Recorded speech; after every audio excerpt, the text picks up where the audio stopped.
Sound check. Sound check. One.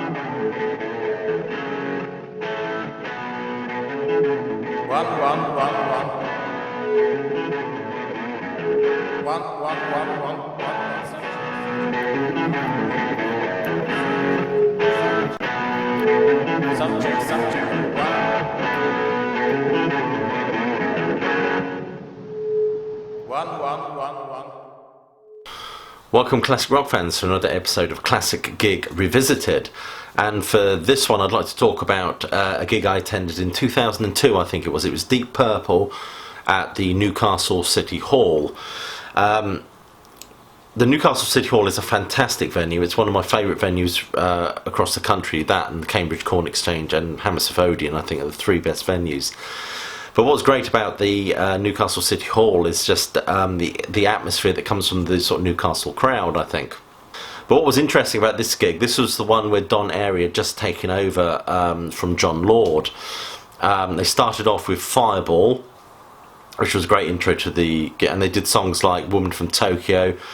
I think they did Mary Long, as Ted the Mechanic, and that there was wonderful bit where Steve Morse was doing his solo bit, and he started playing Back in Black by AC/DC, which went down really, really well. Of course, with Ian Pace joining him and Roger Glover joining in as well, it went down really, really well. But I think that one of the most dramatic points and poignant points that really stick in my mind is the bit where you got Don Airey was playing a keyboard solo. Then I think the lights went down, and then we got the opening chords to Perfect Strangers, and the lights came up, and there's John Lord was there. Of course, the crowd absolutely ruptured when, you know, the emotion was just fantastic. I don't know if that's not just Deep Purple. I think it's something that's very specific to a Newcastle crowd and that venue in general. And of course, you know, they went through this whole sort of archetypal sort of Deep Purple set, you know, Fireball, Highway Star, Smoke on the Water, Woman from Tokyo, all those songs you would imagine in the set, with Ian Gillan performing fantastically.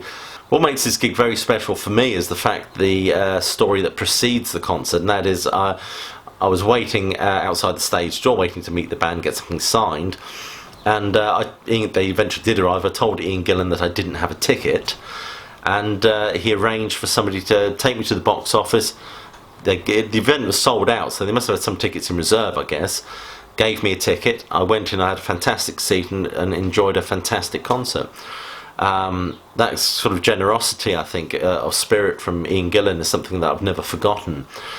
After the show, of course, I was just on a high, as you would be. I bought a programme and managed to meet the band as they came out after the show, which was great. And I've since had the programme framed, which still hangs on my wall. And here it is. I don't know if you can pick that up.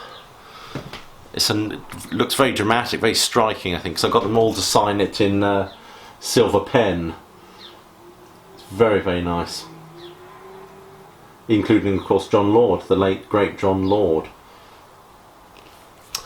What was interesting, I asked Ian Gillan if he would sign it with this silver paint pen, and he said, no, I don't use those because they get paint on my nibs.